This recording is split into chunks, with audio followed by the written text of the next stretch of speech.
नमस्कार, EKL news में आप सभी का स्वागत है। मैं हूं आपके साथ साक्षी गुप्ता। आइए बढ़ते हैं कुछ खास खबरों के साथ। रायपुर लोकसभा निर्वाचन 2024 की मतगणना जिले में कल 4 जून को सेजबहार के इंजीनियरिंग कॉलेज में मतगणना होनी है। इसकी तैयारी कर ली गई है।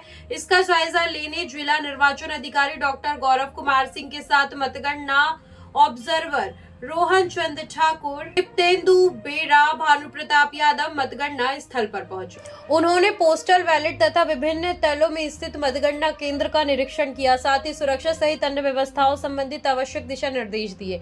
इस अवसर पर नगर निगम आयुक्त अविनाश मिश्रा, जिला पंचायत के मुख्य कार्यपालन अधिकारी श्री विश्वदीप सहित सभी ARO उपस्थित थे। गर्मी को देखते हुए मतगणना स्थल में पर्याप्त व्यवस्था की गई। जगह जगह मिस्ट शॉवर लगाए गए, जिससे हवा के साथ पानी की ठंडी बौछारें भी पड़ेंगी। साथ ही आने जाने के रास्ते को सफेद शमियाने के कवर किया गया है। इससे ड्यूटी में लगे अधिकारी कर्मचारियों को गर्मी से राहत मिलेगी। मतगणना केंद्रों के अंदर परिसर में जगह जगह ठंडे पानी, ORS घोल की व्यवस्था की गई और अंदर कूलर, वर्टिकल AC की व्यवस्था की गई है। इसके अलावा अधिकारी कर्मचारी को लू से बचने के लिए गमछे की सुविधा भी दी गई है या फिर उन्हें गमछे भी वितरित किए गए हैं। सवेरे 6 बजे पोस्टर बैलेट जिला कार्यालय के कोषालय स्थित स्ट्रांग रूम में मतगणना स्थल ले जाया जाएगा। प्रत्याशी अथवा उनके अभिकर्ता वाहन का स्कॉटिंग करते हुए जा सकते हैं।